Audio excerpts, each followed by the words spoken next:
Kota Medan menjadi salah satu dari 15 kabupaten kota di Indonesia di luar Jawa dan Bali yang menerapkan PPKM darurat. Kebijakan ini diambil dikarenakan masih tingginya kasus COVID-19 di Medan.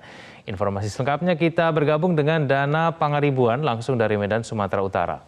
Ya, Dana, bagaimana situasi di Kota Medan pasca ditetapkannya Medan masuk PPKM darurat oleh pemerintah pusat? Egan dan juga pemirsa, memang benar sekali bahwa Medan menjadi salah satu dari 15 kabupaten kota di Indonesia di luar Jawa dan Bali yang akan menerapkan PPKM darurat. Keputusan ini diambil atau disampaikan oleh pemerintah pusat melalui rapat virtual yang digelar kemarin yang dihadiri Gubernur Sumatera Utara, Wali Kota Medan, Pangdam 1 Bukit Barisan, dan Kapolda Sumatera Utara.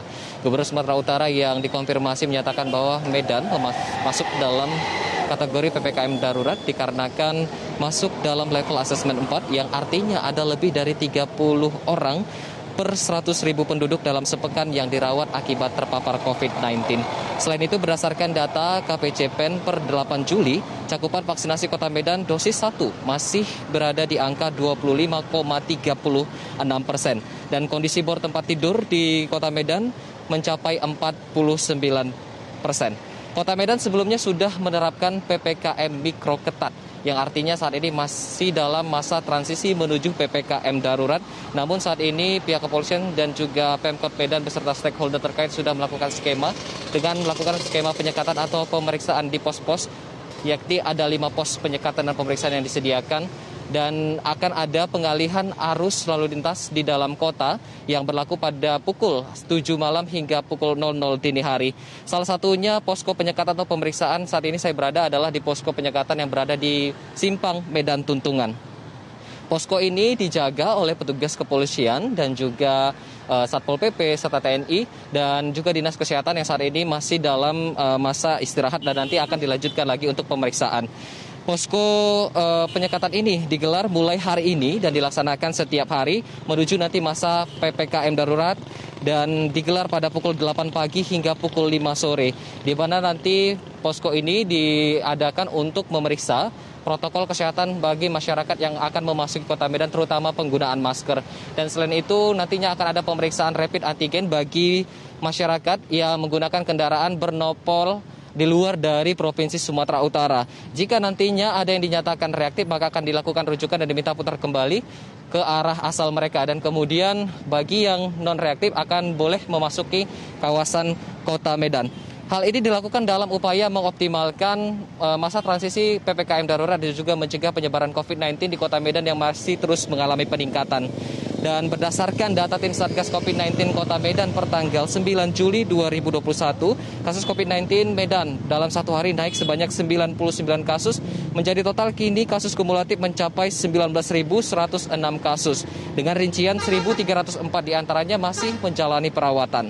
Sementara itu untuk Sumatera Utara, kasus COVID-19 juga masih terus mengalami peningkatan. Dalam satu hari naik sebanyak 336 kasus, menjadi total kini kasus kumulatif di Sumatera Utara mencapai 38.038 kasus konfirmasi, di mana 3.045 orang diantaranya merupakan kasus aktif. Egan. Ya, dan lalu apa saja poin yang nanti akan diatur dan kapan akan diterapkan PPKM darurat ini? Egan, terkait dengan poin-poin yang akan diatur saat ini, Pemkot Medan bersama stakeholder terkait masih melakukan tahapan evaluasi lanjutan untuk menentukan poin-poin. Namun poin-poin penerapan PPKM darurat di Medan nantinya tidak akan jauh berbeda dengan penerapan PPKM darurat di daerah Jawa dan Bali. Di antaranya adalah belajar mengajar nantinya akan dilakukan secara daring atau online. Kemudian kegiatan di sektor non-esensial wajib menerapkan 100% WFH dan kemudian di sektor esensial wajib menerapkan aturan 50% WFO. Kemudian untuk sektor kritikal dan sektor konstruksi wajib ataupun boleh beroperasi 100% di masa PPKM darurat dengan menerapkan aturan protokol kesehatan yang ketat. Namun untuk supermarket, pusat pasar tradisional dan juga pasar swalayan boleh beroperasi dengan kapasitas 50%, maksimal harus ditutup pukul 8 malam. Sementara itu untuk pusat perbelanjaan seperti mal dan juga tempat ibadah nantinya akan ditutup sementara.